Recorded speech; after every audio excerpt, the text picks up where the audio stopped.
Hello there, Megan Wigz. How are you? Hi there. Hi, everyone. Welcome back to what are we on now? Episode 6 of The Weekly Wigs with me, your host, Megan Wigz. And today we've got my first guest. Hello. Welcome to the Weekly Wigs studio, Miss Adel. Yes. Thank you for joining me today, Queen. Thank Much you. appreciated. I mean, I know this is a 2-in-1 because you're literally staying at my house for this weekend. But I appreciate you taking the time to be my first guest. That's quite an honour, you know. Do you know it is? That's quite an honour. I'm so glad to be your first. Welcome, Amber. We should probably dive into a bit of background as to how we know each other. And just to sort of preface that this episode today, we're going to delve into a lot of chat around creativity and being creative girlies, because that's what we are. 100%. And obviously we'll get into that in detail. But before we get into that, tell us how we met, Amber, if you'd like to give in your own words. In my own words. Give me a raving glowing review. Okay, the year was 2020. No, it wasn't. 2012. Aging us now, darling. Oh my gosh, I actually can't remember if you were the first person in the flat that I met. I said, so I don't know if a couple of episodes back, I did a uni episode and I did reference you and I said that you were the first person that I met in our flat. So that's my memory. You might have met someone before me, but I thought my memory is really good and now I actually can't remember. All I know is I turned up to halls as a sweet fresher with cupcakes. baby. And I You bought. had cupcakes? I had cupcakes. I had cupcakes too. Oh, maybe that is how we met. Are you just like crossing stories? No, My auntie made me really cute Minnie Mouse cupcakes. No, pictures of them. I'll Oh insert the my pictures god. here. Okay, because I turned up with cupcakes because somebody said that's like Okay. a really good icebreaker. So maybe we both turned up with cupcakes. But I do remember That's what bonded us. absolutely, Mhm. and I do remember you being the first one. Like we properly clicked, I think, out of everyone else in our flat. No Yeah. offense, no shade to anyone else in our flat, but It's look who's to here be now and fair, look at though, who are the others. Where are it's they? natural, isn't it? Like we lived in a flat of 6. Was it? No, it was 5. Five girls, actually. yeah. It's usually 6 in a flat, but Yeah. there was 5 of us, and I mean, statistically speaking, you're not gonna always become super close, are you, with every flatmate? So maybe we'll just keep it the polite version there and not delve into our thoughts and feelings in case someone's watching. I hope they're all doing really well. I wish them very well. I hope We they're all just- doing We really just well. happened to click more. That was all. Yeah.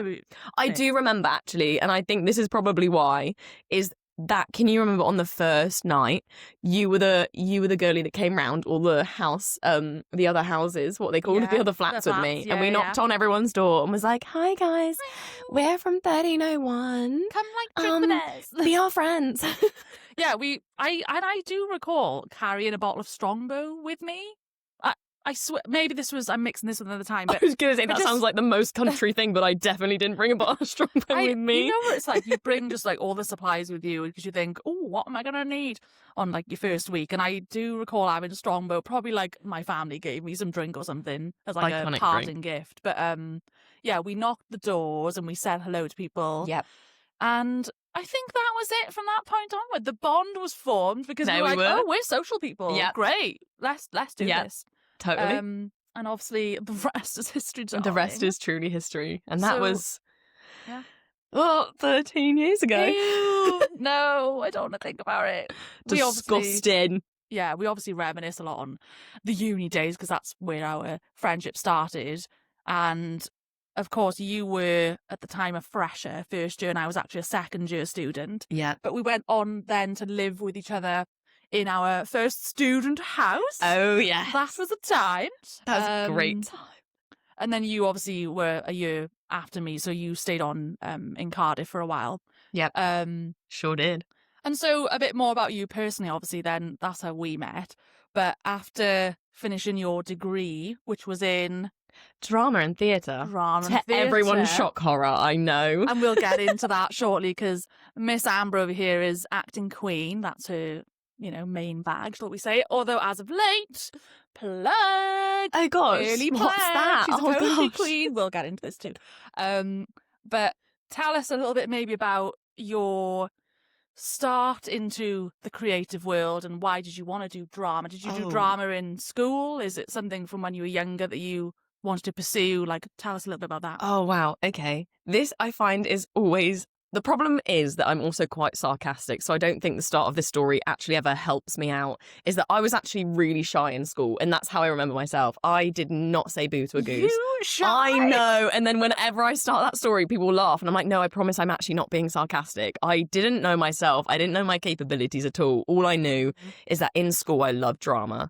I remember in like GCSE doing like my first piece and my teacher giving me an A, and I remember going, oh, wait, I got an A. Go this. Yeah, and I was like, oh my God, I got an A and I had fun. This is amazing. And then took it for A level, and basically the only thing that sort of made sense for me to go and do as a 16, 17-year-old, which I still find crazy that they give us that responsibility to go and figure your life.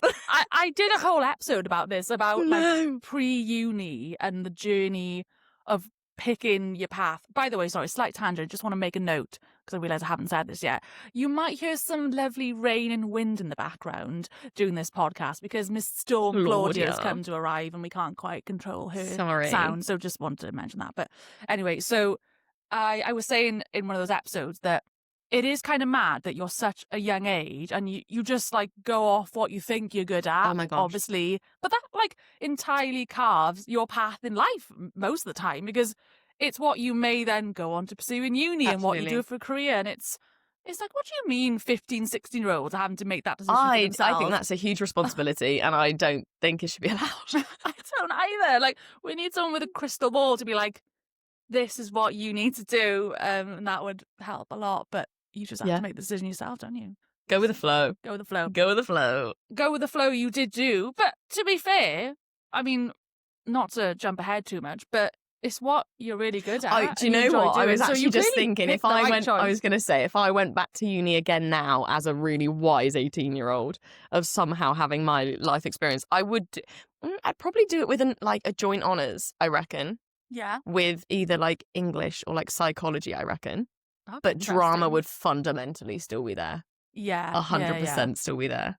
It really does shape your decisions, that moment in school. Oh and did you have like an experience where like your teacher was good, like you felt like, because I felt really encouraged by my media teacher, which is why I am sat here now doing podcasting and creating stuff online, because the world of media was just something that I knew I enjoyed anyway, but my teacher made a huge impact on me because she was encouraging, she was a great teacher, and that made me work harder and get the good grades, which, you know, again, the joining dots connect eventually. But did you find that experience for you in school? Oh my goodness. I think now I look back and I have friends from all over the place, I realise that actually my favourite teachers in school were the most inspiring, and also weirdly all women. Just saying. We are feminists. I'm gonna name her because she doesn't work at the same school anymore anyway. I don't know if she's still teaching. I hope she is, because genuinely she had such an amazing energy. She was so passionate and so nurturing, and she was called Miss Porter, and I adored her.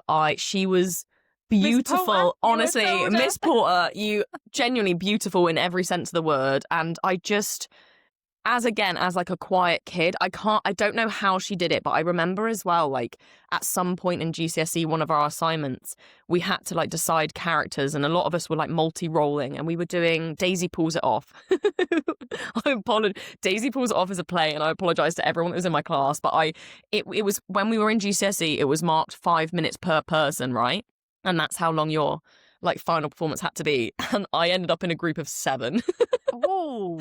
So, oh my God, bless the rest of my class. But everyone was basically having to watch like a 45-minute show. Wow. And we were like multi-rolling, and we were deciding characters. And again, being quiet, I was like very easily spoken over and just like, oh, I don't really know what I can do. And I remember Miss Porter coming over, and there was 2 roles. And I think I played someone called Claire, and I want to say Sybil or someone. And initially I wasn't in for the Sybil role, whoever she was called now. I'm so sorry, I can't remember. And yeah, Miss came over and was like, Yeah, actually, I think Amber can play this part as well because she's very good at playing the bitchy characters. And I remember so vividly her saying that. And I was like, and I obviously internalized it like, oh my God, what does this mean? Oh my God. Because I was like, I'm not a horrible person. But also at the same time, like she was so right. I had never seen that side of me. And I don't recall even before that playing a character similar to this woman or like this girl. But I adored it. My two characters were so different and I absolutely loved it. And like from then on, I was like, ugh, it was just so much fun. And yeah, genuinely, I loved it. She just was so, she nailed it. And she was just so passionate about the subject. And I really just think that makes so much difference when you're a teacher, and it should be fundamental if you're a teacher. Me opinion, but are you gonna be one of those people when you're like having your Oscar moment, of course, and you get your Oscar and you do the acceptance speech and you're like, I just want to thank Miss Porter, you changed my life. Like, have you seen, that video of Adele when she did that like TV special and her teacher was like in the audience my God. And she didn't know and she's like sobbing. Genuinely, sometimes I sort of wish I was wandering around in the West Country and I'd walk past Miss Porter because I would have so much to say to her. I literally just... Is Miss Porter still with us? Not to sound too morbid. Like, was she young? Oh, no, yeah, she was a young... Well, I don't... You never know, really. She could have been an older lady. No, she wasn't. So she was probably like early 30s or something when I was in school. I just loved her. Absolutely loved her. And she was just an absolute good egg. Does make a bit difference. Yeah, truly does. And I think the older I've got to see what my other friends had as their school experience, I've realised that not everyone had that experience of having just teachers or some teachers or any teachers that were passionate, and it really does make a difference. I know. Oh my goodness. It makes me sad that like there's so much probably untapped potential in every young child. Yes. And I know this was kind of part of our top debate today, but it's just there's so creativity in particular, I think, is just one of the most key elements to your brain functioning as a young person.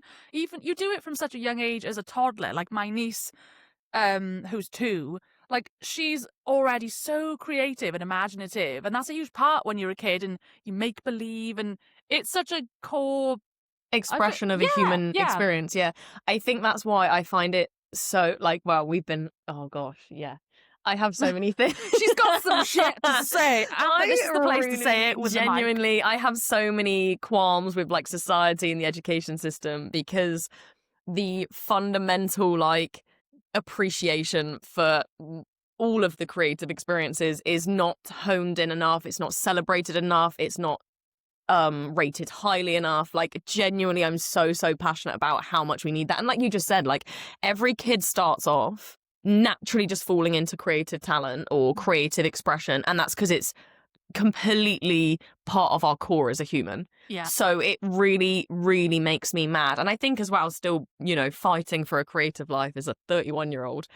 Oh, girl, that's a good little segue. I think it genuinely then makes me go, no, I'm basically now in a society that tries to like beat it out of you and like go, that's unrealistic. I saw a really great post like yesterday, I think it was, where it was basically saying to someone like, I want to be this, and like, why is our generation so lazy? And then he used the reference of like, because I wanted to be an artist and you told me that wasn't realistic, and I wanted to be a writer and you said that there wasn't enough money in this, and all of these things. And I'm like, you've spent generations nearly like beating out the creativity of people, or just like stomping on it. And it's just bizarre to me that then we, hopefully, unless we live as suppressed humans for most of our life, which would be an absolute shame, like you touched on with the potential thing, like it's almost like relearning as an adult to be in tune with your inner child again and go, this is naturally what comes for me, and if I don't have this, I am deeply unhappy.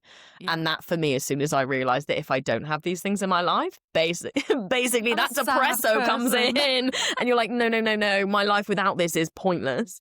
Yeah, I agree. I just think ultimately it doesn't matter what you want to do in this life, especially as a child, like you should be nurturing what feels good to you and what your passion is and what you're probably low-key good at. You can tend to tell in a child at a young age they're pretty good at that. They've got a knack in that. So it just is baffling to me that any grown adult would want to do anything to deter them from that.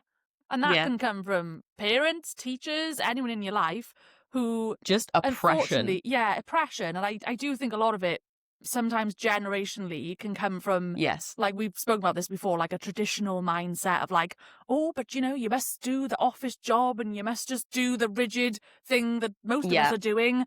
And, it's stable. That's my pet peeve. Oh, well, that's not realistic. Life isn't realistic. What the hell? Like, no. True. Yeah. No, I think it's such a shame when people, and like, I mean, we've had so many chats, but I remember, and I don't recall my parents ever telling me not to do something. Maybe I've just always been a little bit headstrong of knowing what I want to try and what I know. Like you said, like authentically, that's how I want to express myself. And I do still remember having like my dad going like, oh, well, you need to pick a career. And I'm like, no, I've picked a career. It's just very different from what you're expecting it to be. Yeah. And I remember having that discussion. Like it took them like several years. I think my dad was expecting me to maybe go to uni and become a teacher. Sadly, I'm not a teacher. But you could be a teacher of life. I'm the teacher of the world, man. And I think that especially now as a grown adult that's moved back in with their parents, and I think they've seen that part of me, and it makes more sense maybe now because it's just, you don't want to spend your life in environments fighting for a voice to prove yourself, because then you're always going to be so like lost. And you're just actually not really being like your no, you're always hiding a certain point of yourself. And I don't know where I got it from, but I never remember really having to do that. And clearly my parents did something right there, because I don't ever remember basically being told like, you can't do this. Like realistically, if my dad wanted me or like to have a traditional career, like he would probably have intervened before I went and did drama in theatre. Like, there was just certain elements where I really enjoyed it, and that's fundamentally part of the makeup of me as Amber. I am not Amber without these things.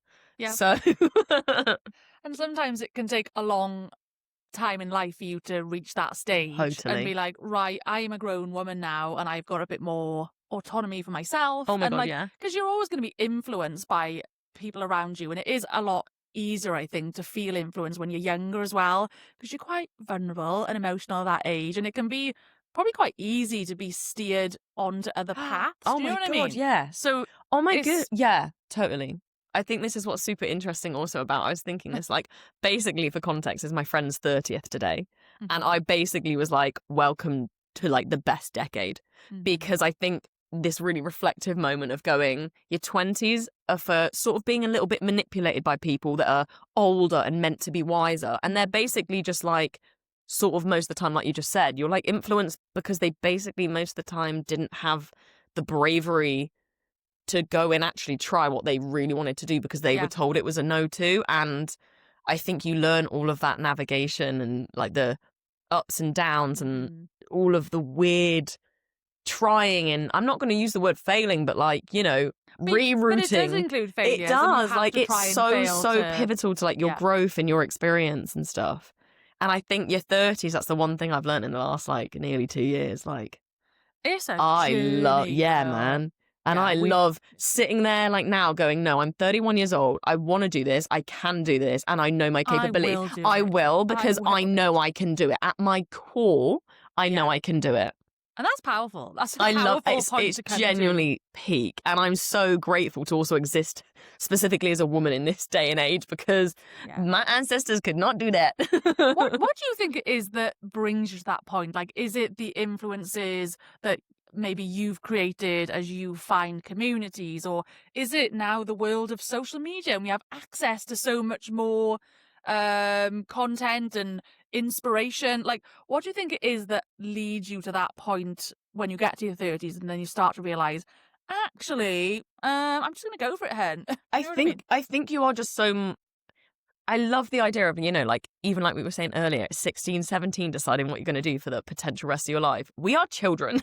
Literally we are children. Teens. Like, and I feel like there's this wild element that your 20s are sort of it's the first decade that you're away from home, sort of navigating life on your own. So I sort of do take your 30s as like your first real decade of being an adult. It does feel and like I think, real adulthood, everything you have experienced prior to that, you're like learning, and you can make absolute decisions based on your actual previous life now.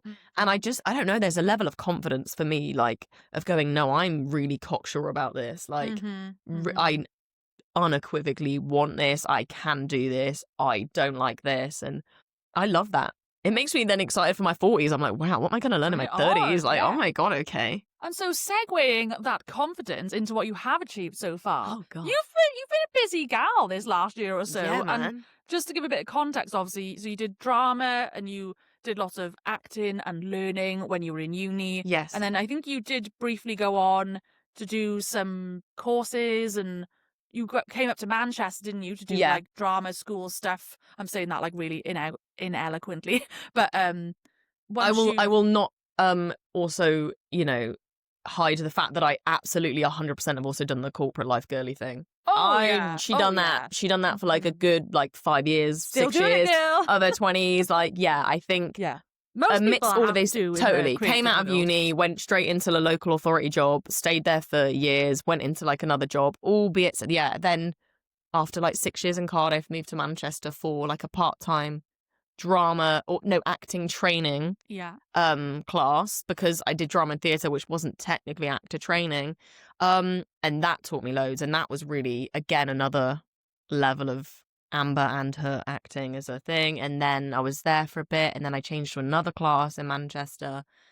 You've just been honing your craft. I really have. I've just been finding myself, man. But that has ultimately, we talk a lot about like manifestation and kind of what you put out there comes back. And I am a bit of a believer in that, as I've discussed on this pod already. As you can see right there in the background, my little fortune cookie had it right. Look who we are now. For real. But you're obviously a big believer in that too. And you've been putting some strong energy out there the last year.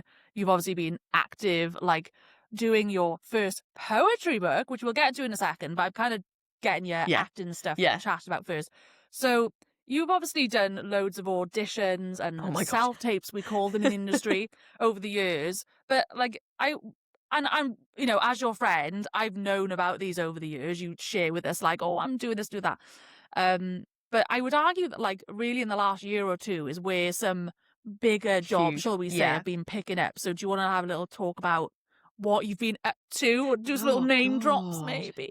What you've been I feel like I can't name drop, because I also feel like my imposter's coming in and go, girl, they're not even that big of a deal. But then other half of me, though, for real, right? As the supportive friend, I'm obviously going to hype you up. Thank like, you so much. The other half of me is also like, just celebrate the small wins, girly. And then it's true though. But it is. I mean, at the same time, I always for like probably since like 2019, 20, I always consider everything kind of like the energy. You put energy out there and it comes back. I always put specifically with acting, everything you are doing is like a seed under the soil, and you never know when it's going to sprout. And I feel that way about TikTok, as we're going to get like, TikTok, but it's like you churn out all this content. It just takes one thing, and it can just take one moment for something to blow up, and you don't know what that could lead to. That's kind of what I always think. I just think, well, something has to happen at some point. I'm always constantly putting this energy and effort into putting stuff out there. The world simply must reward me at some point. I think that's a good way to look at it. Stats have got to come into something, surely. Yeah. I think there's so much of like that everything is just so inundated with people and everything. But at the same time, because of that, there's an abundance of opportunities in platforms at the same time. And I just think, no. So if you're not going to be the name dropper, am I allowed to do the quick name drop? So my little name drop on your behalf, your most recent like big job was a little Tesco ad, wasn't it? It was indeed. Every little helps do. Yep.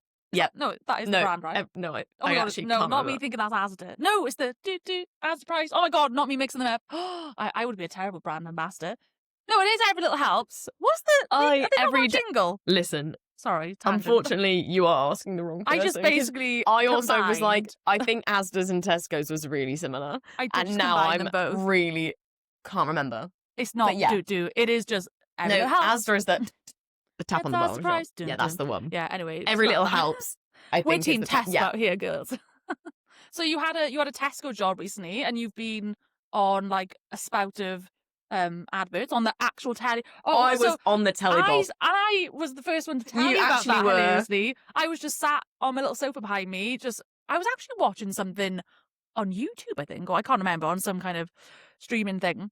And I saw your face just pop up. I was like, oh! I get can't my believe phone you out. spotted I'm it like so quickly trying to quickly. record it, send you in the group chat. I was like, girl, you're on the TV.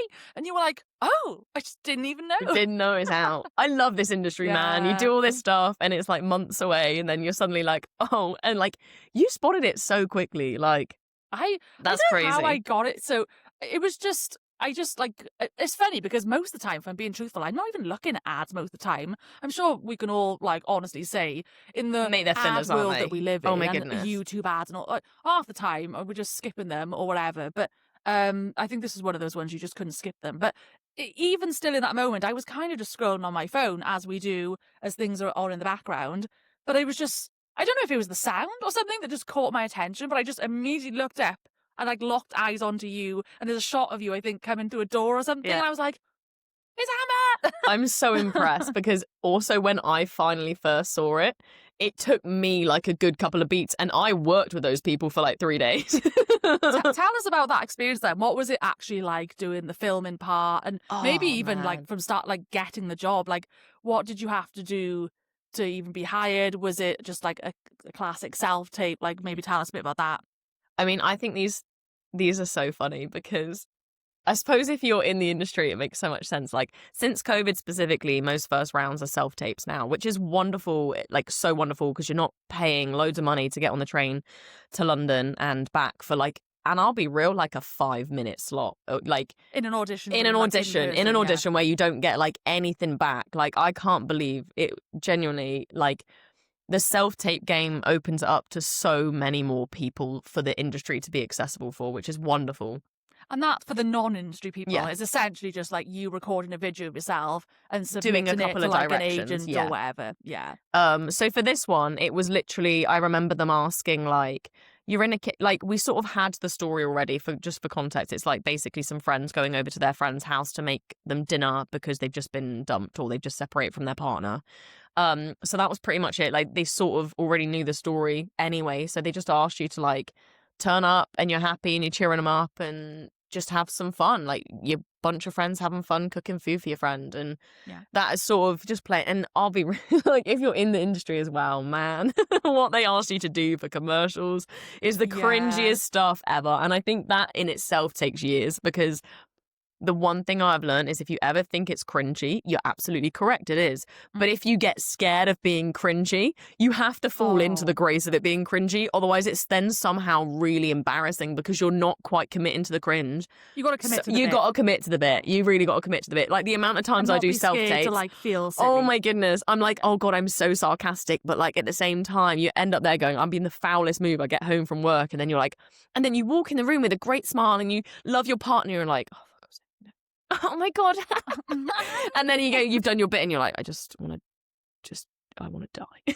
But then eventually you get through that turmoil, shall we say. Yeah. And then when, is it your agent that actually gets in touch to say, hey girl, you got the job? Yeah, so that must be a nice moment. Yeah, I have my agents that basically deal with the contact, because that's what they're for. And also, let's be real, like, as if I could be responsible for that. Do you know what? I'd be actually interested. This is a bit of a side tangent. I don't actually know much about agents and how the structure works. Like, is it like a commission thing? Yeah. Like, do they essentially take like a portion of the money that you would get paid for that job? Or do you have to pay like a set fee to have them as your agent? So I would always say that if you are an actor or someone, looking for an agent, if they are asking for money before you've ever done any work, no. Leave, run, red flag that, and turn the other way.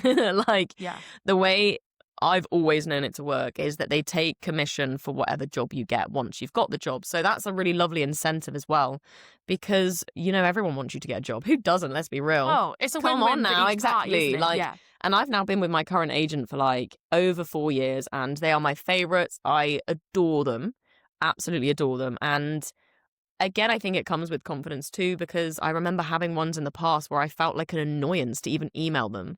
And I was like, bro, that's not how a relationship should work. If I feel comfortable, we're going to do a better job here together, because like, if I get paid, you get paid. Like, come on now. But yeah, they submit me for God knows what jobs they see on Spotlight and all around. And then I potentially get the self-tape requests. I do the self-tape, hope for the best, and 99.9999999% of the time it's a no, and you never hear from them again. And then every once in a while you get a cheeky little recall, and then it goes somewhere, and then you book a job, and that's really wonderful. So how do you actually get to be on, quote unquote, the agent books in the first place? Like, do you have to almost sell yourself before they'll take you on, if that makes sense? Or have you got to have something behind you? Like, let's just say, I'm not an actor. I've never acted a day in my life. If I just rocked up to your agent and said, hi, can you be my agent? Like, I'm assuming they won't just go, yeah. Like what's the deal in the background that you need? Every agent is, I assume, different, but they'll probably have similar lines. Like, a lot of the time, you've had to have experience. Maybe not all the time. I think especially with like reality TV being such a huge thing now and influencers and stuff. But yeah, like for me, I had to show them like my show reel, and they were like, what acting classes are you doing? What have you done? What are you currently working on? And then if they're kind of semi-interested, I remember having a chat. Like, I was signed in 2021 with these guys, so it was still very COVID-y. And I had a lovely conversation with Kerry. And I just remember going, and I was so, again, I think this like real confidence of going, no, this is where I'm directing my energy now. Is like, I know that this industry is so many no's. And I still remember saying, like, having a really like lovely conversation with them and being like, this industry is like so many no's before you get your yes. So I want to jump in and get all of my no's because then my yeses are coming. Like, I was like, let's do it. And I just really clicked with them. Like, yeah, I love them. That's cool. I really love them. But top tip: go to like some acting classes if you want to pursue an acting career. You need like a bit of training, basically. I think. Do you know? I was thinking that as well. Like, some of the stuff, even though I did 3 years at uni and I did a couple of short like student films, I look back now and I'm like, oh god, they were trash. Oh god, I couldn't act. Oh god, that's embarrassing. When I looked back at my old YouTube videos and I did like a clear out. And because I obviously do singing videos. I don't know if anyone on the pod knows this, but I do like live streaming on the side these days, sometimes on TikTok, and do a bit of singing. And I always used to upload covers to YouTube when YouTube was more the platform. And I did like a full clear out recently, and I was like, these are atrocious. Like the audio, the quality, just the sound of my voice. I was like, I sound like an infant. Like, it's all, yeah. What do you mean? Do you know what though? I think this just when you see those things, I think they're good to have. It's your repertoire because it is growth. And I think as well, I'm a better actor now, and I'm a more confident actor now because I'm a like older human and I'm a more confident human. And I think at the end of the day, acting is just you observing and representing a human being in a different situation. So, and you've got to start, no matter what the industry, this isn't just applicable to creatives or actors or whatever, but you have to start somewhere in life, don't you? Oh my God, like, to build up your skills and your knowledge. So you're always going to be rubbish to begin with. I hate being rubbish, but now here she is with Tesco ads under the belt. And in another segue into the next name drop, I think this has probably been your biggest name thing to date. And I know ultimately I don't think it ended up making it to the cut, I didn't but it was make fun still... of that. You did? I didn't. Oh, you didn't? I didn't. No. Yeah, I didn't think you did. But, no. But I'm sorry. I'm just going to say it. You were doing a bit of filming for Mission Impossible, the most recent film. What, do you know the name of the Final Reckoning? The Final Reckoning. Yeah, so that's the main one with Mr. Tom Cruise. Not that you saw Tom Cruise. Didn't see Tom Cruise. But that must have been a pretty exciting moment when you got called for that job. You know, Mission Impossible, obviously a very prominent franchise name. Mad franchise. Sorry, fun fact, I've actually never watched Mission Impossible. I'm so sorry. I actually don't know if I've ever watched one or whether I've just seen clips of so many. I think I've watched one, but listen. There's the iconic one where he's like coming down, dun, dun, dun. Like, we all know the music. Oh, yeah. Oh, my God, down, iconic. Right? Other than that, yeah. And the fact that man does all his own stunts is wildly impressive to me. Like, do you see Top Gun? He flies the fighter jet. He's wild. Tom Cruise is a crazy man. Listen, I love to chase adrenaline, but that man is something else. Do you know this? I actually sometimes think, how is he alive still? Like, respectfully, that is the luckiest man on earth. I don't understand how he wakes up on like a Sunday and goes, I just think I'm going to go for brunch and a coffee. Like, he's not jumping out of a plane. Like, where do you go from there? I think for me, like, you chase adrenaline when you like kind of want a thrill in life. And I'm like, if you're doing it all the time for your entire career. He probably thinks a roller coaster is he's probably just like, oh man, this is so beige. He probably doesn't, like, he's probably been to like Disneyland and thought, oh, boring. I'm just going to go to my fighter jet head. Yeah, let me go eject myself out of the fighter jet and then parachute out the sky. Like, that would be his style. But Anyway, enough about Tom Cruise. Tom. So didn't see Tom Cruise, didn't meet Tom Cruise at that all. would have been some fun lore to get into. But regardless, it's an amazing experience for you. I did one whole day, not to even again, we're celebrating small wins, but I'm not gassing myself up here. I did one whole day on the set earlier this year, and it was an insane experience. It was so amazing and overwhelming and terrifying all in one. And I didn't make the final cut, but it just taught me so much. Of a standard always. Expectation. I think that's industry. what. Actually, do you know what? I'm so glad you brought that up, because I think that's the one thing, like the chase of the jobs, just chasing the whole momentum of the self tapes, and then you get the job, and then you book a job finally, and then you don't make the final cut even when you've booked it. I think that's something I'd really love to just underline there, is even when you book the job, you still can't really let the breath out properly, because you're like, oh, I might never ever see the light of day with this. That can probably feel obviously frustrating, but then also, like you said, you take such a valuable experience just from the filming aspect of it and all the rest of it. So go back, to your experience then. So you get the call, you're being hired, my hens. What steps come after that? I thought my agent was joking. I bet you did. We were talking about another job, and he was like, do you want to be on Mission Impossible tomorrow? And I was like, yeah, I can jump out of a plane. Completely segued away, because I don't know, I think it was technically like a featured artist role, which obviously doesn't usually come through my agent, but then because it was Mission Impossible, it clearly did. What's featured artist for the non-industry people? It's kind of like a fancy background artist, but we had words. Do you know what? It is... Yeah, it's wild. But we didn't have words until the morning of. And I don't know if people know this about, the artistic and, creative community, but an awful lot of us are neurodivergent. And, oh boy, I wish I'd had the lines before. I learned very quickly, and that's why I think it was overwhelming. My brain, even though, because it was a very close-up shot that they filmed it in, so it's really only this that they're seeing. And they had 5 pages of something, and they were all random little bitty parts for a protest scene or something. And genuinely, I learnt in that moment that my brain could not take the black, written words off the white paper. It just was doing nothing. It was like a minefield. I was like, my brain isn't reading these as words. I can't. It was terrifying. It's also probably low-key the anxiety and the stress of the situation. Yeah. Not only is this a huge Hollywood set with an actual, Christopher McCary was directing us. Bro, it was the Hollywood producer, Hollywood director of the actual Mission Impossible films that literally... You said he was really nice though, He was so lovely. He was so unlike what I would imagine a Hollywood director to be like. He was such a dude. Horror stories, actually big up. He was so creatively involved. It was amazing to actually witness. And that's why it was really cool. But genuinely, it was terrifying.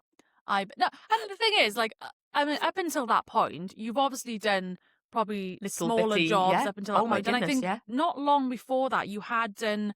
Wasn't it a job where you did a charity film? And that was that was really awesome. I did the film and TV charity campaign at the beginning of this year, which was basically looking at the mental health within the creative industry. And it was a very short 2 to 3 minute film of hilariously a load of actors pretending that they weren't actors, and they were on set as gotta be a good actor. Oh mate, producers and directors and it was a really great short film that was very well done by Joseph and the Neon Pictures team, actually, because I will big up them, because I think it was Neon Pictures. I'm going to panic now if it's not them. Something like that. I can't remember their name and I'm going to panic, but it was amazing. It was really, really well written and done and visualized, and they really had a creative vision that I think was and very well received, very well received as a campaign. I had people on my own Instagram and people from school who have done drama and acting, and they were sharing it, and I was my friend was in that. It was very cool. And that was, again, the industry being changed. That was my first self-tape of 2025, and I recalled and booked and filmed the job all by the end of January this year. And that's never happened. Again, everything's changing. The industry is wild. And how long after doing that charity film job did you then have the Mission Impossible? Because I swear it was fairly close. Yes. Next, I filmed and finished filming end of January for the charity campaign, and then some went in February. Oh, so it was rapid, it was within the same month. This Mission Impossible job just happened, and then Yeah. 2025 started off as a strong year for you. Listen, let's be real. We know personally you were struggling. 24 was a rough year, kids. Ooh, oh my goodness. It was the struggle bus, and you were passenger again. one. Planted seeds clearly throughout it because 25 came in strong. Tell us, going back to the Mission Impossible thing. Actually, didn't you get a little bit told off for being a little bit of a rebel? Oh yeah. Go on. What did you do, naughty? Hi, I'm Amber, and apparently the one thing I am not is subtle. Everyone, right, listen, actually for the first time in my acting career, I had a trailer with my name on. Well, that must have been, big, that alone must have been so big moment, okay? All the other guys, bear in mind, I now have a new phone, but I had an absolute piece of crap and it wouldn't respond, and everyone else is like, oh my god, I've taken a picture of the trailer already, I love it, and we're not technically supposed to, right?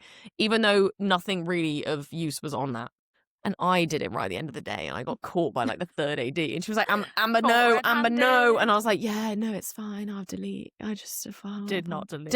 That's excuse me. That was a fundamental, huge part of my career. I got my name on the outside of a trailer of my own trailer. Did you take the trailer sign? I would have taken the trailer sign. No, just take a little everything I got my from the trailer. Mate, it was the first job that I got my own trailer with my name on and one of those North Face long proper set jackets. Oh, that's cool. Absolutely loved it. Don't regret things. Sorry. Yeah, that was giving Hollywood budget time. I'd take a picture again. Whatever. That's probably why I didn't make the final cut. She's a menace, one. I have something to report. I'm afraid we must cut it from the film because she was taking pictures. No, I think I would have done the same. Like, that is such a... And for you at that point in your journey, it was huge. Like such a huge moment. Mate, I got picked up by a chauffeur. It was amazing. Yeah, because I can imagine to every other job with a low budget, you're just like, let's just take public transport or take my little dinger. Oh, I tell you what, the one thing I'm really enjoying, there's so much like unreliability, I think, with artists turning up to set on time. They're more and more often collecting you from the house. Oh, I love really? It. Mate. Wow. I love take it. What you can. We'll be outside. I've got picked up in an Addison Lee twice this year, and I feel like a naughty's pop star every time it happens, and I love it. There's a One Direction song that includes the Addison Lee in the lyrics. Do you remember that one? Yes. In the Addison Lee. There's loads of. I would have been singing Addison that to myself in the Addison Lee. No. I just feel like how Busted must have felt back in the day. I don't know. And I'm of the opinion that more of that is to come for you, my friend. Totally. And manifest. Yeah, that's all you can do. And ultimately, you're taking amazing steps to put your name out there. You're making connections. You're building up your little CV, if you like. And I think that can only take you further and to better places, you know? And so, in the meantime, while you're still submitting self-tapes and still trying to get other jobs, you've been Little Miss Busy. Busy bee. Little Miss Busy. Let me just put it up to the camera. It's quite ethereal glow in there, isn't it? With a ring light on it. This is your debut poetry book. And it's called Kissed by Moonlight. Loved like tulips. Would you like to tell us? And there she is, Amber Adel. That's me. She's a published author, darling. I am. You've had quite the experience with this book in the last year, and it's obviously been like a big passion of yours. And we, as friends, we've been part of the journey. We've listened to your like drafts, and you've shared drafts with us, and we've done spell checks and all the rest of it. And obviously now you've got it published. And last night, actually, you did in Manchester what do they call it, like an open mic poetry night, spoken word, yeah. And I haven't spoken to you about this yet, so like let's just delve into the poetry life. Like, tell me everything. Yeah. And tell us about last night. Like what I don't even know where to begin. Considering obviously acting has been like, I would say, like your core focus for the longest time in the creative world, shall we say. Where did this come from? Because I'll be honest, I didn't, until you start telling us about this, I didn't really know you were into like poetry and more writing stuff. So that's my favourite thing about me. I've had a couple of friends be like, I didn't even know you did that. I was like, honey, neither did I. Because like when we knew each other in uni, you weren't, from my knowledge, doing any of that, were you? I wrote script stuff and I had fun with script stuff and playing around. And basically back in 2000, basically back in 2019. Back in 2018, I had a bit of a rough year. That was the year I moved from Cardiff to Manchester. Everything was new. And I remember going to my acting class, and one of the teachers was like, well, until you get like cast in something, don't wait for someone to put you in something, write something for yourself. So I literally went home, started writing. That started She off. put pen to paper, absolutely girl. listened to that advice and went, all right then. Another influential teacher, shall we just say? Teachers the will. And yeah, I went home, started writing a script, like a stage play initially, that was dealing the year before I'd lost my nan, and that was like the first time I'd really experienced like family grief, if that makes sense. And I think I was still sort of like really understanding all of it and what it was and who I was this side, and now as like a 24-year-old or something. And I just started writing, and then it was like short stories, and then I did like a bit of a blog, and then it was like a lot of, I don't know, like it just sort of naturally navigated into like what I call like short stories and poems. Sorry, quick tangent. Did you ever see my short story that I submitted to a book when I was in school? No. Oh, I must share it with you. Where just bear with me. There's a photo in here somewhere. So when I was in school, it was probably just part of like English lessons where they did some kind of task where they were like, okay, hey guys, so we want you to write like a little short story. And I don't know if this was just like a Welsh thing or it was a local book, but they would essentially submit all the students' entries from maybe their local area, and then whoever got picked would have it published in the book. And mine, I'm also published all of it. Wow. I actually have to find this. Wait, it's fine, Meg. I thought it was my thing, but clearly I'm wrong. Where is it? Sorry, this is really annoying. Oh, I found it. Okay, so I will find the photos and insert on the screen here when I do the edit. I've got a certificate that says Talent for Writing. Can you see that? Talent for Writing, the certificate of merit to certify that Megan has written a creative piece of distinction that was selected for publication in a young writer's anthology. Wow. I know you've got a poetry book, but I didn't get an anthology, so. This was 14-year-old me, and here is my poetry. Okay. It's titled My Day at School. Today was a very good day. Well, apart from the school and the rain and the teachers, lessons, etc. Had a few free lessons, which was nice. I love to relax and just forget about having to work. Just great. And now it's Friday and no more school. Thank God. And scene. Like, what is that? That got published in a book with my full name and my school and age. Like, and I got a certificate for that. My favourite thing is just how colloquial it is. It's almost like... It's so me, though. It's so conversational, because that's literally how I am. And even, because speaking of writing, like, with the music and the singing, I've written, like, a lot of lyrics over the years, and I just store them up. And actually, some of my song, not to this terrible quality, but it is quite conversational. Probably, like, a little bit like how Lily Allen songwrites and stuff. But that, to me, just makes me giggle. I do not know how was that my day. goes. Apart from the rain. It was shit. Literally. Well, if I didn't have to be in school, it'd be much better. Teachers, the lessons. What is this? When I got home, it was great. So that's just a little insight into my short storytelling. I just wanted to share that with the audience. But well, I didn't win any writing prizes in school. If anything, I thought I couldn't read. So, but you won at life, and now you created a book. And so let's go back to your real talent. Thank you. So you were inspired after having a bit of a rough year in 2018. Yeah. Do continue your story. I'm so sorry to have interjected and hijacked the whole thing. I don't even know how I'm going to have to now follow the fact. I'm so sorry. I didn't get a certificate for this. I have an email to say, yo, your book's published. Basically, this just encapsulates, I suppose, the worst 5 years of my life. Hey, trauma makes art. But it really does. Like, what are we going to write about? It really is. Like, so back to Lily Allen's side tangent. You've been enjoying that album, mate. Oh yeah, it's her new album, West End Girl. We love a stimulus. Gal has been going through it, Miss Lily Allen, and I did speak about this on a previous episode, just saying I'd been listening to it, and that is often one of the greatest pieces of art. Is someone who goes through so much heartbreak and just feelings. Oh my God, yeah. Like, look at the classic case of like Adele and all her sad songs, but like they're great songs because there's so much emotion and feeling in them, and I really am a big believer in like pain makes great art. I think how you respond to it. Yeah, and it can be inspirational. Oh my goodness, yeah. And I can imagine from what you've written in that here, outlet, you go through like almost like a healing journey. Oh yeah, did it feel like that for you? Totally. I apologize to anyone who even has this book already, because it's separated into 4 sections, and The first two are pretty deep. They're pretty heavy. A little bit depresso, a little bit crazy. But yeah, it is basically separated into 4 segments that I start with 11 p.m., 1 a.m., 4 a.m. and 6 a.m. And the premise is that, like, whenever I struggle in life, my sleep goes. Much like most people. Insomnia hits, and like my brain is just so active and I can't get to sleep. And also the fact that then I found obviously writing to be a really lovely outlet for me.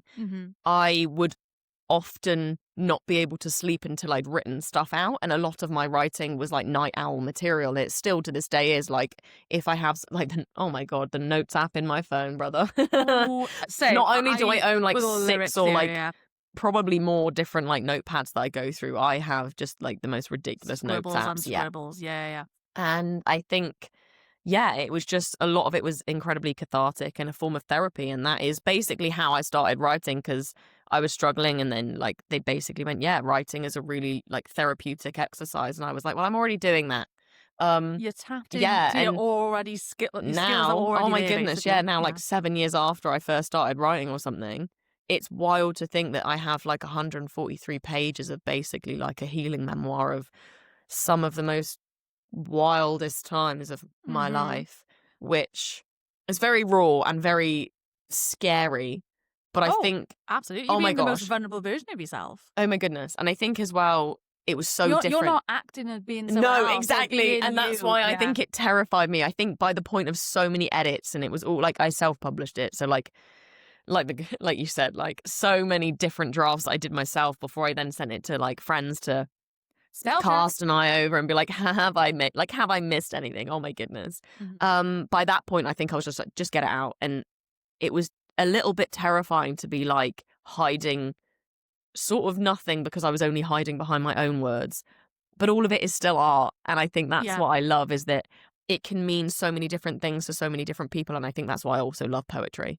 And now you've got some great material where you can essentially go tour the book and attend poetry nights. And you obviously have been doing that in your living, like you said, with your parents back in like your hometown in Wiltshire Way as of late. And you have been using one of your local venues to do that avenue. But and now yesterday... It's your first time on tour, darling. I came up and down the country now, So how are those events? Like, were you slightly terrified when you first started doing those? I was absolutely shitting it, which is ridiculous because you're so confident performing, essentially. And I think that's what was so wild for me, is I think a lot of people would also assume the same. And I know that we spoke about this and you guys never was like, oh, no way.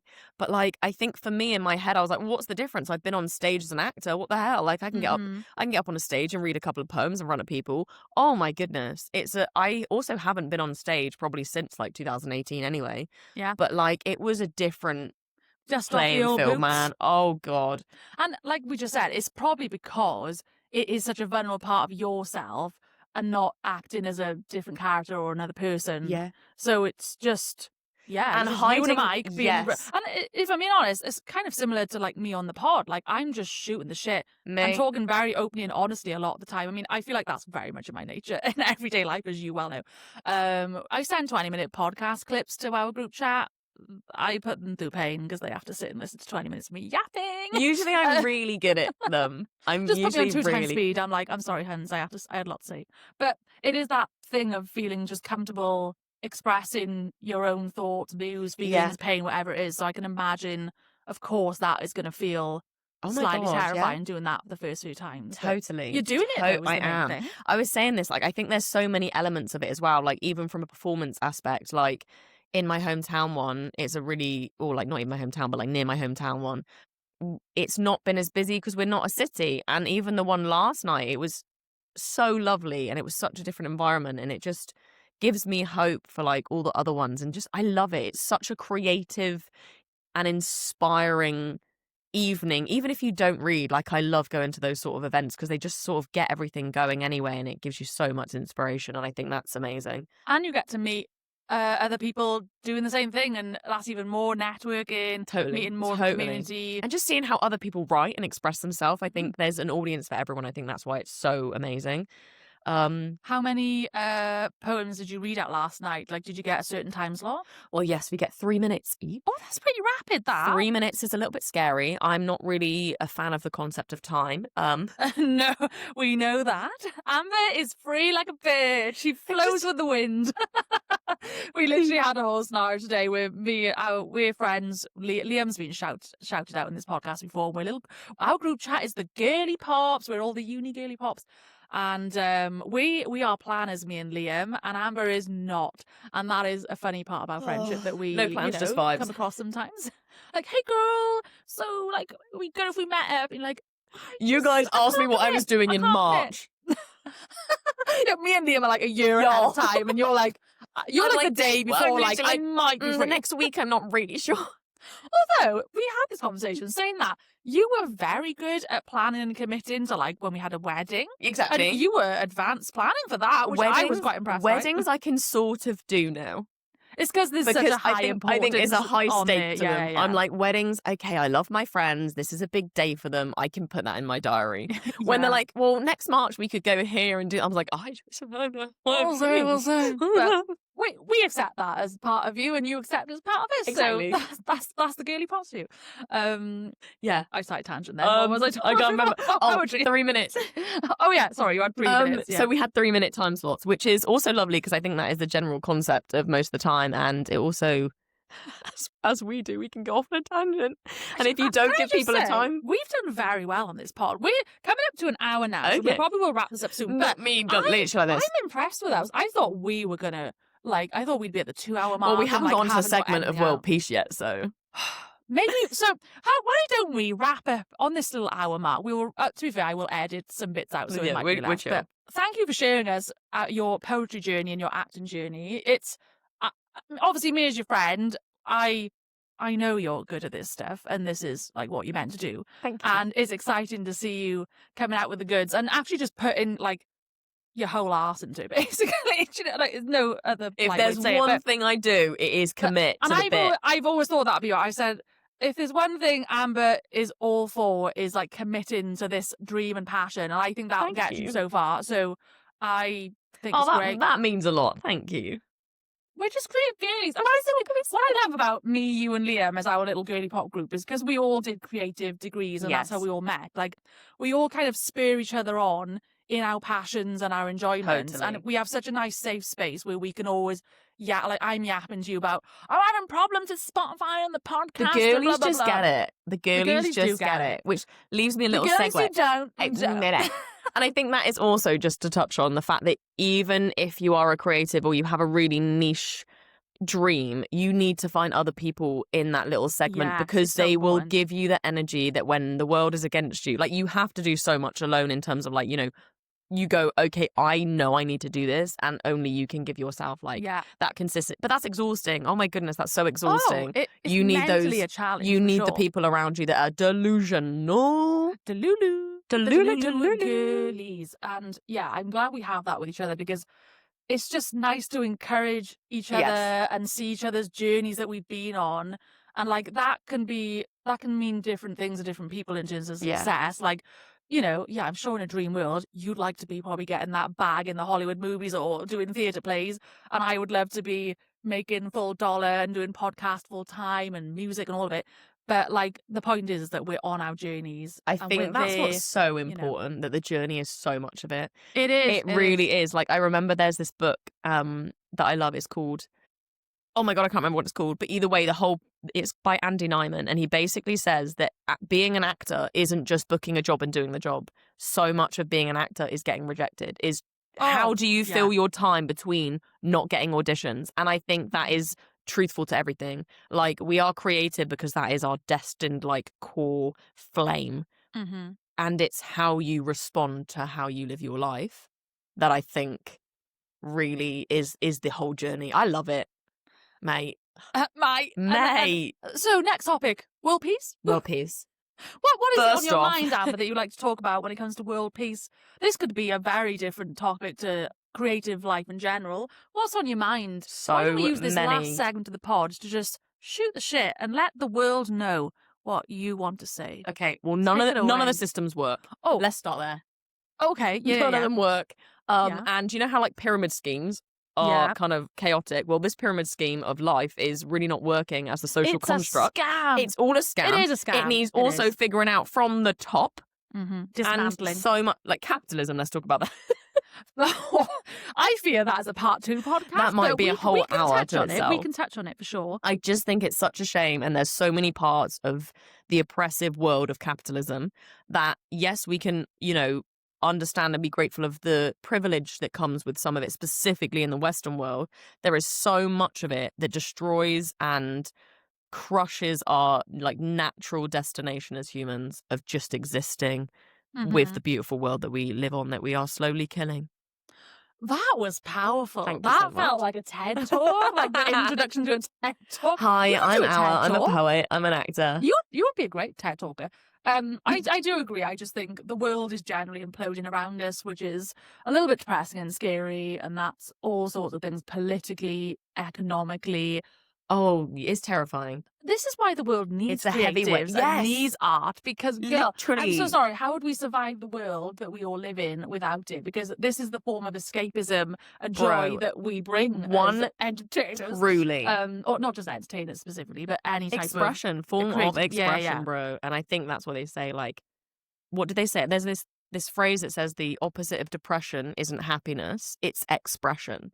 When you are ignoring the parts of yourself that naturally want to be let out and you're not letting them out, mate, you're going to be unhappy. You're going to be sad. And the problem is that we also have all of these things in the world that are just an added weight, specifically with like fast-paced media. We are so inundated with information. It's terrifying. That's one little topic I forgot to bring up, which I would love to do a quick little before we end, is the world of TikTok. Speaking of fast media, so me and you, obviously, over the last few years, I mean, I've been on TikTok for a hot minute. I was actually on TikTok before it was even TikTok. What is it?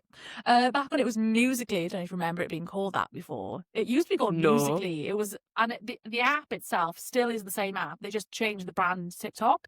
So this was the days in. I did not know that. Yeah, I did not know that. If I can find it, I'll put it on the screen. I have some of my OG Musical.ly videos, and this was when it was more the trend to do like funny little lip sync edits. That was like all people ever posted back then, kind of like an offshoot of Vine. Were you ever on Vine? Yeah. So I remember that. Yeah, Vine was like very short. It was like 6 seconds. Totally, was, but Vine died, and then they brought back Musical.ly, which was you could do longer videos, but it was a lot of just like lip syncing, and a lot of the content creators from Vine came over to Musical.ly, and then very rapidly Musical.ly kind of died off as a brand, and they just rebranded as TikTok as we know it now.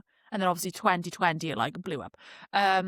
It's terrifying. It's terrifyingly the fastest growing social media platform. It is. And it's got its pros and cons. I think we as creatives, as we know, if we ever want to make this into a living or try and get ourselves out there or promote things like your book, etc., the kind of the platform to do it these days is often through social media. Mainly TikTok is the main platform. But we've been having some interesting experiences in the last few years. Some good, some bad. I've personally done okay growing up a little bit of a following. It's been a bit of a slow burn, coming up to about 6k followers, which feels like a lifetime since from the starting point. But the aim for me is we're trying to get to 10k followers. So little plug here, if you want to follow me on TikTok, please do. It's Megan Wigz 11. Thank you kindly. Amber, your handle. I just literally want to get to 1,000 followers so I can plug my like poetry book link, because I can't do that until I have 1,000 followers. And I'm literally just at Amber Adel on everything. But it is. I'll put all the links in the bio for all the upload spaces. But it is tough, isn't it? TikTok is a wild platform, which, like I said, it's really got its pros. It's the first social media platform of its kind that theoretically gives out a fairer distribution of more creators.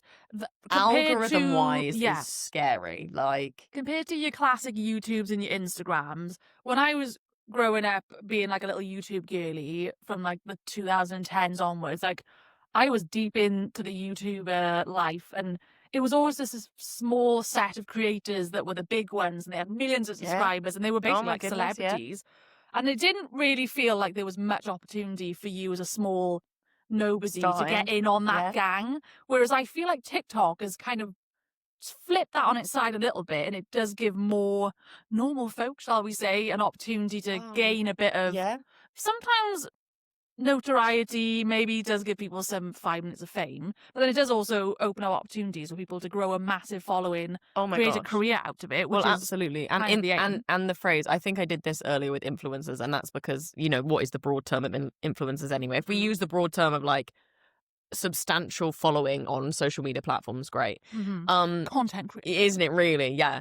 But I think with influencers now being such a huge budget in marketing programs, like there's such an abundance of like, it's pretty saturated. Oh my goodness, there's so many things people can do, and there's such niche content that I think sometimes, like, I come across people now when you're starting out to find your niche is like, listen, I don't believe in niche because, let's be real, I don't either, I am a hence why I combination yap of many things. Yeah. So like, I'm totally the same. I'm not going to be a niche person, but like I see people with such a specific niche, and I'm so impressed with like how now like they've come up with that idea after TikTok is now already like 5 years old, for example, or whatever.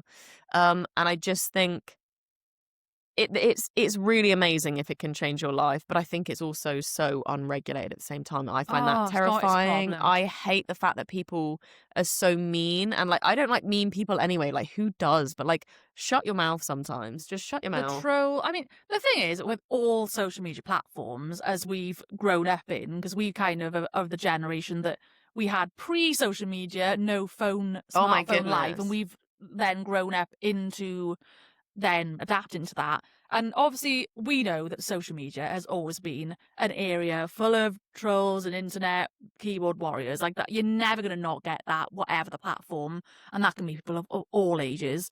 But I do agree that I think TikTok is a pretty incestuous place for the volume. If you get on the wrong side of it, it can be brutal. The restriction and the what do they call it, like, what's the word? Like the regulation perhaps behind it seems to be very poor on TikTok. And I do think it's getting worse on Instagram as well, because there's just the rules. And not to go back to capitalism and all that kind of stuff, but you know, it's a completely manipulated platform. All of it's manipulated as hell, isn't it? If you're looking at the people that are in charge of these platforms now, like all the Elon Musks of the world, Mark Zuckerberg, like these and are all how politically navigated people. It can be, and then diminishing a certain message and heightening another one, and how, you know, that's terrifying. It's sort of like not a surprise to me in a way that this is happening because of like who's in charge of these companies and the fact that they are so,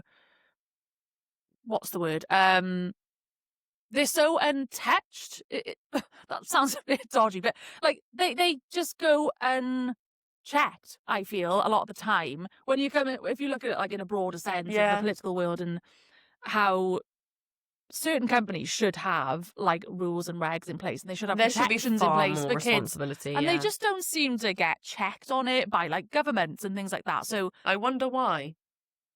Because they're all in each other's pockets. Yes, spend that money, honey. Money talks every damn time, and it's so sickening and boring now. And that is kind of the darker side of like boring narrative. Create a new one. We're done with it. TikTok does make me mad though, because you're so right. Like all the stuff in the comments, and we've had chats about this before, where like I can do this actually happened to me. I did like a live stream once, and I mainly do singing on my live streams, and I was singing Pocahontas songs from the Disney franchise, and ended up talking about the storyline of Pocahontas, and they banned my live access out of nowhere, claiming that I broke community guidelines and it was wrong to talk about that, but with no actual evidence. And I was like, what do you mean I can't talk about a movie? Oh my God, I had one the other day as well. I did one for my work one, because again, do social media work-wise.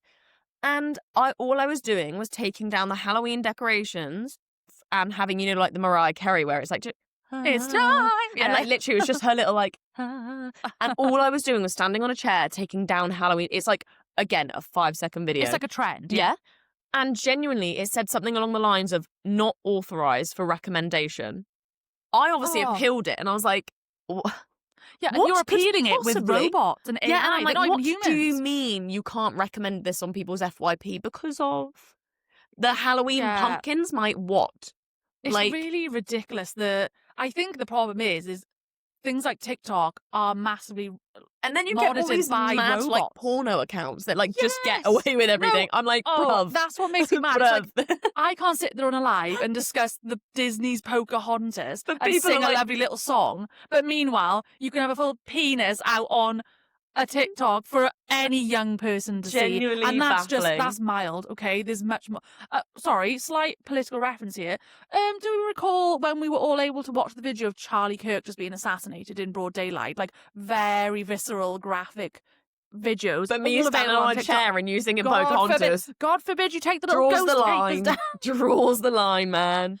And that is the part of TikTok specifically. Actually, do you know what they're right? The audacity we have there. Do you know what? Fine. What do we think we're doing? God, we're just so rebellious. Sure. Yeah.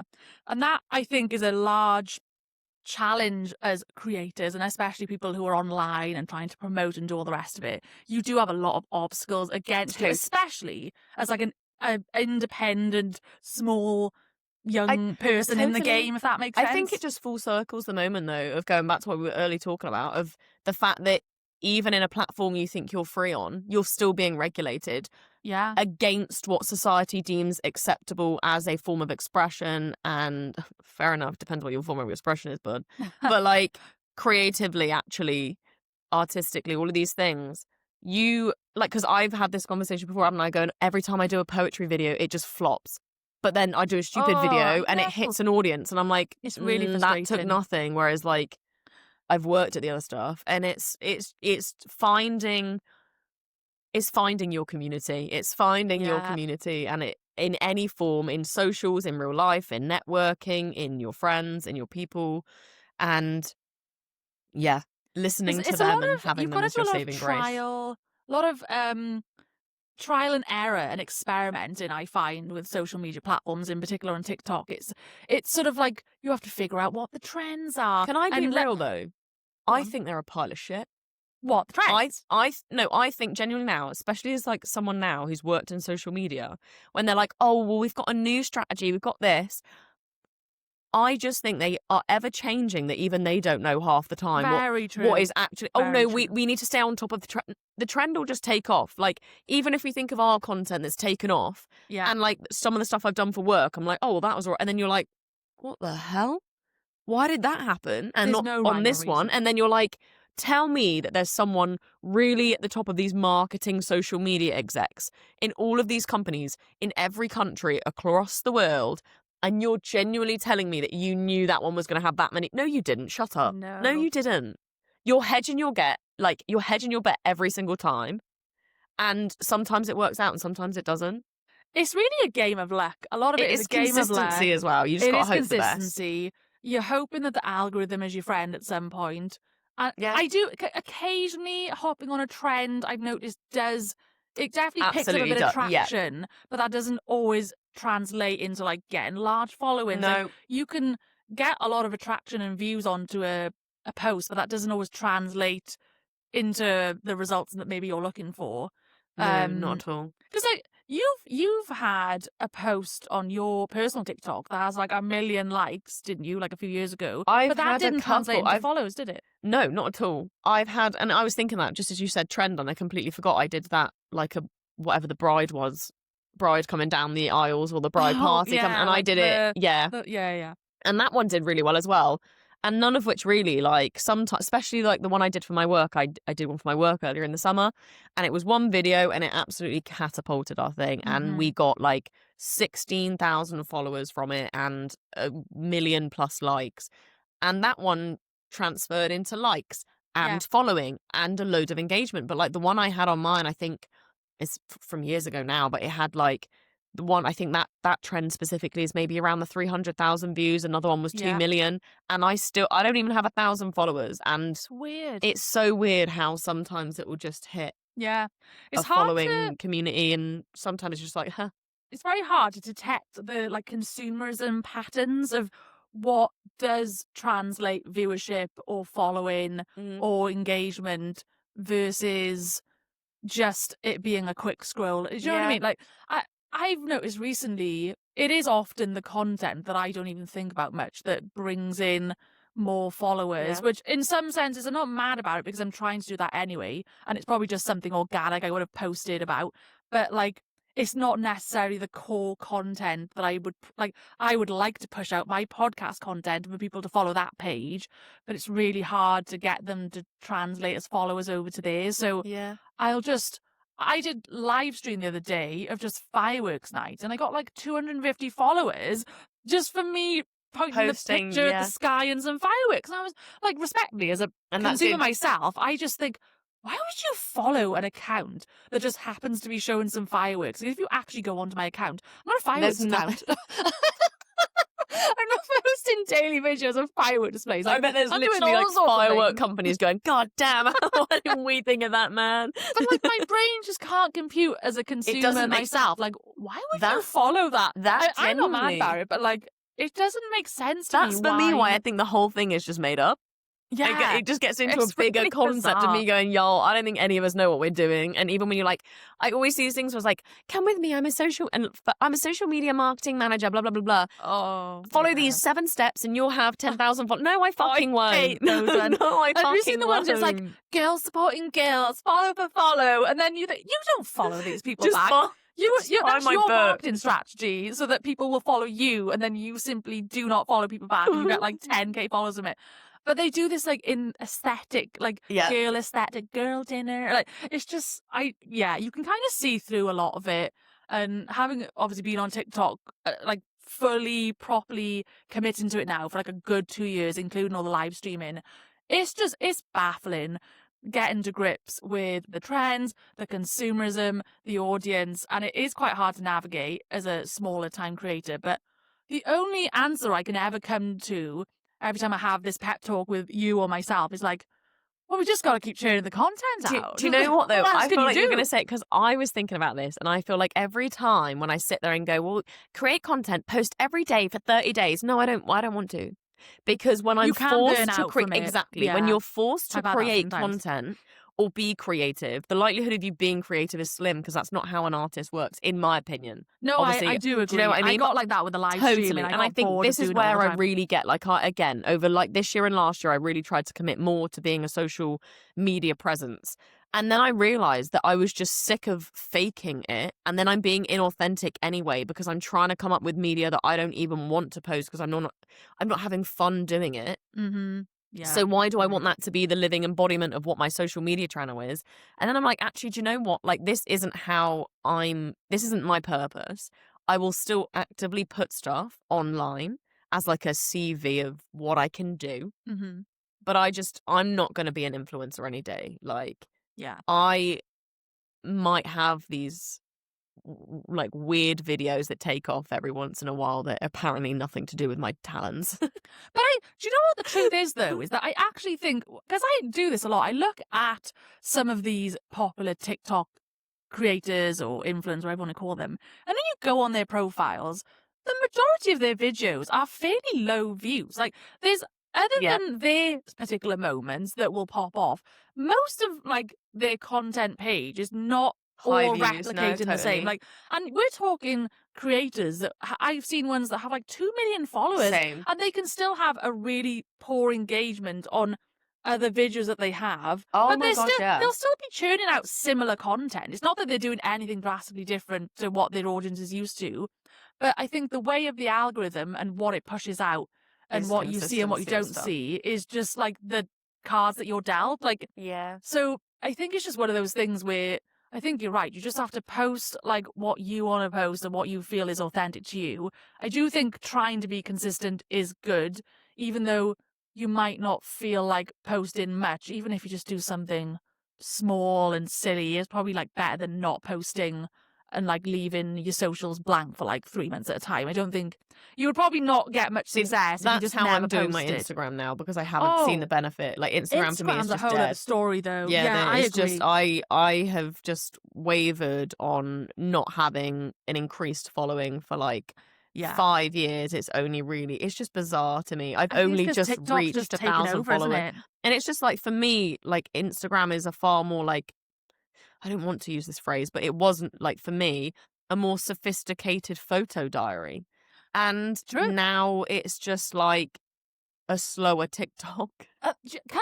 Actual side rant. I think I remember chatting to you about this before, but this is actually what does miff me off a bit about social platforms and what we consume now. Is I kind of hate that every platform is trying to be like each other. Yeah. They used to have their unique identities. Like Facebook is, and this is how I view them all still. Facebook is the place where like you got your family on there maybe, and I mainly just use it for groups like neighbor groups or local groups and things like that. And it's a bit more of an old school platform at this point. And then you've got Instagram, which is your photo little diary. And that's what it always was. And I still treat it as that. And then TikTok is obviously your main scrolling content, video, entertainment, and a platform for people, I guess, to upload and create.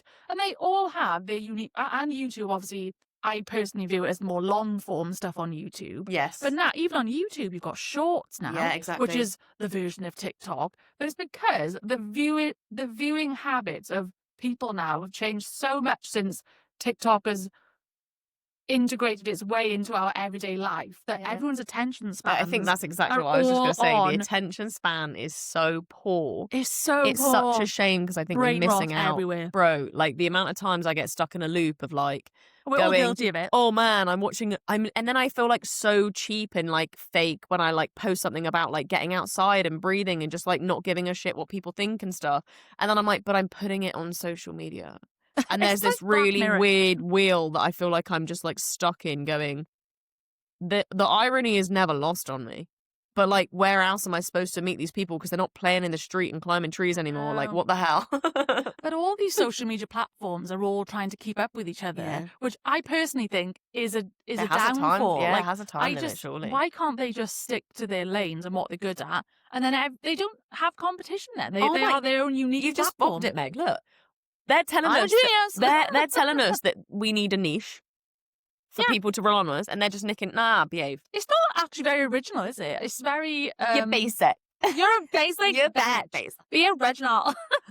And because to be fair, like TikTok came in with its own little thing. I bet they're pissed because they're thinking, they're all trying to be like us now. Look at them. Well, let's be real. Try. TikTok's got the name in it. Yeah, exactly. So yeah, social media is a real mind maze, especially as a creative, and just a way of trying to get your shit out there. Is you have to try and obviously go with the trends, and we're using the platform that is the biggest distributor of content as of right now, truthfully, for most audiences. Not that I'm saying we shouldn't be using the other platforms, but like it is just inevitably the biggest one right now. And I think that's one of the hardest things as someone who creates content or uses public platforms, is that you're always having to chase the trend, and there's never unless, like you said, you're doing more traditional art or you're working on a film or you're being placed in that. You just kind of have to use what you've got in front of you, and it can be so ever changing that can be a little bit hard to keep up with sometimes, and how that can bring you success as well. Because I'm not gonna lie, that was like a bit of a fear of mine coming into podcasting. I was a bit like, I'm a bit late to the game, I feel, with podcasting, because podcasting has blown up in the last few years, and there's so many people with a podcast.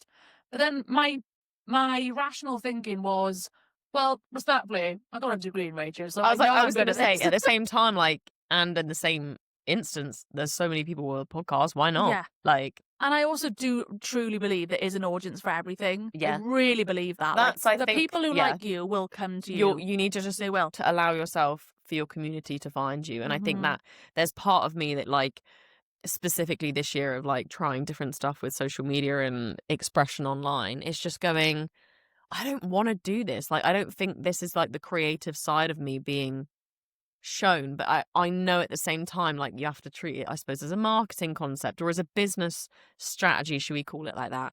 But like, if that's how my community may find me, I don't want to lose out on not posting something so they can't find me.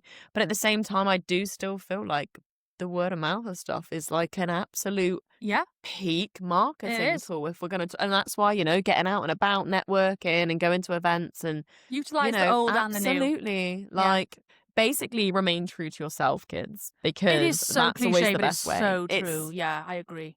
Yeah. Be yourself. You write a poetry book. Start the podcast. Oh, can we actually just do a quick little 5 minutes before we wrap up? Yeah. I am such an advocate for people and this kind of alludes back to what we were speaking at the start of like unlocking your potential. Yeah. And I've gone through this journey myself since starting the podcast of like, it makes me kind of sad how many people don't just do it. Do you know what I'm saying? They don't do it. They don't go for it. And I just think we need to take a moment to be like, girl, we're doing it. We should be proud of ourselves. And also the amount of people that stop themselves because they're like, oh, people might think this of me. Mate, people are always going to think stuff of you. Just do it anyway. Listen, like people care so much. I always say this. There are people that will follow you online till probably the end of your life and they will never interact on a singular thing that you do. But mate, they still be watching everything that you do. So like, and what? And what you're going to do it with or without them. Like, you're still doing, like, just turn up and unleash every single little thing you've wanted to create. Unleash the beast. That is the motto. Unleash the beast. Unless the beast harms other people, then don't do it. Yeah, maybe not.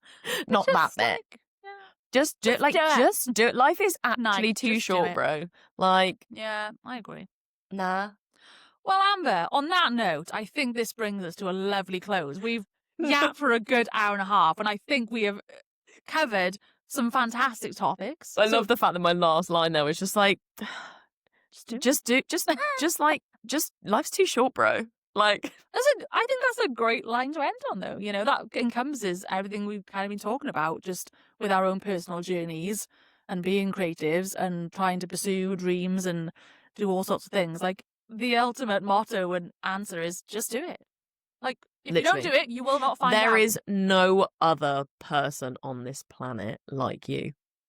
Scary but fascinating. Like, there is no other me on this planet. Only I can do it like me. Only you can do it like you. Only you can do it like you. Mic drop. Pow. Well, last little minute plug then. Yeah. So if people would like to buy your fabulous poetry book, tell the people where to go and also maybe plug your socials if you like. Oh, yeah. Okay. So like my QVC book, one. Kiss by Moonlight, Love Like Tulips. You can find it on Amazon. It's self-published. I'm so sorry because I know some people don't like Amazon, but I'm really sorry they allowed me to self-publish. So got to do what you got to do, girl. Lol. You can technically buy it through me, but I know that that's actually quite a whim because then you'd need to share your address with me, and not many people want to do that. Yeah, so watch this only episode blow up in like 5 years' time, and everyone comes into your DMs. Please like, don't. I'm not saying I'm going to be too busy. And all of my handles are at Amber Adel. That's Adel. I don't have an E. I'll on the put it end. in the bios. All the best. Yeah. Anything else you would like to end on and share with the world? Oh, just be true to you, bros. Just be true to you. Really? Ride the wave of life. Ride the wave of life. Ride the wave of life. No plans, just vibes. Unless your friends like planning, then you might have to plan. Sheer the planet. Well, thank you for joining me, Amber. Thank you for being my first guest. I've had a fabulous time. And as usual, guys, if you can do the rigmarole of dropping a like, subscribe to the channel, follow Miss Amber on her socials, go bloody buy the poetry book. And if you've got any suggestions for future guests or topics, please throw them my way. I would very much like to continue having some more guests here. This has been quite fun because you've been in person with me. Because I'm not going to lie, I think other future guests, obviously I can't just always invite people to my house. So I'll probably have like remote guests. That will probably be a thing going forward. So stay tuned for that. And we'll see you on the next one. Good peace out. And cut. MC. Slash it, mate. Slash it, mate. Boom.